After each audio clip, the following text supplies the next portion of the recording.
President Trump expected to repeal offshore oil drilling regulations. U.S. President Donald Trump's administration is considering shredding the many regulations on offshore oil drilling put in place by the Hussein Obama admin.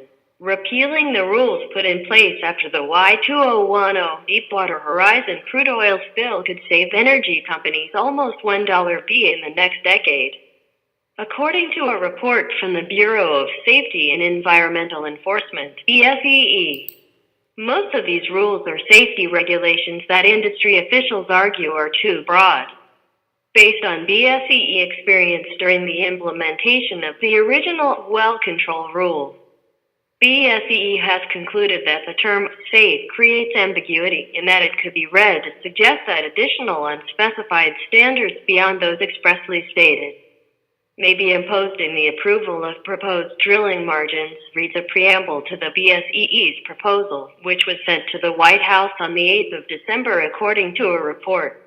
In mid-December, President Trump spoke of his successful efforts to reduce government regulation, telling reporters at a White House ceremony, "We beat our goal by a lot.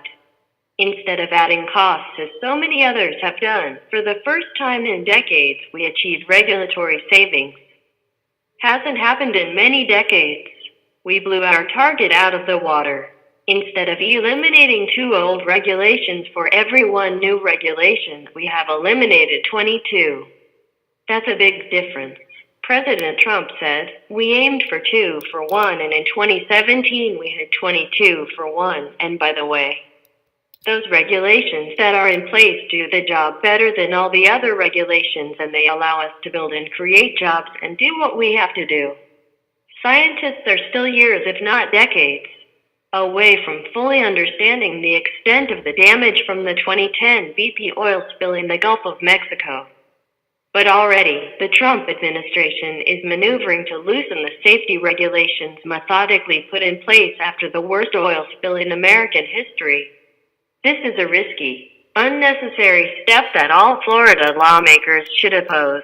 The Wall Street Journal reported Monday that the federal agency that oversees oil and gas drilling, the Bureau of Safety and Environmental Enforcement, proposed scaling back some safety measures the industry says are burdensome. If approved, the measure would repeal a requirement that the agency certify third-party inspectors of equipment, including blowout preventers, a critical last line of defense that failed in the 2010 Deepwater Horizon disaster in the Gulf. The explosion on the rig killed 11 workers, sent millions of barrels of oil gushing into the Gulf, and caused tens of billions of dollars in damage.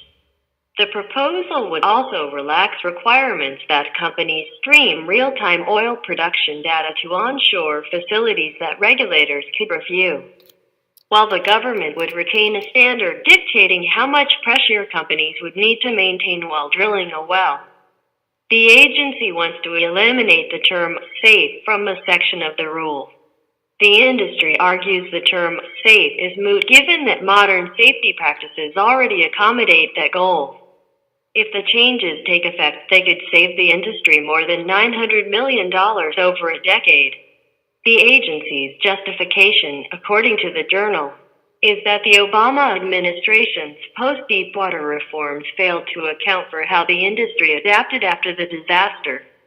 That baseless argument is premature at best. The federal government still doesn't have a full picture of the environmental damage to the Gulf. Federal officials spent years under Obama working with the industry on improving offshore safety practices and emergency response, but those plans largely are untested. And the Deepwater tragedy exposed the gap between safety plans that exist on paper and how they perform in the real world. The harsh and unpredictable environment a mile under the sea requires that drilling standards put safety first. These revisions would not only curtail the government's role in enforcing reasonable safety standards, but reduce the level of corporate accountability in an operation that involves an ever-evolving mix of contractors and subcontractors alike. The post-Deepwater reforms were also intended to plug a serious hole by creating a culture where platform operators, Corporate managers and federal regulators improved their communications and worked more as a team. But these changes returned an honor system to an industry with a bad history of self-policing.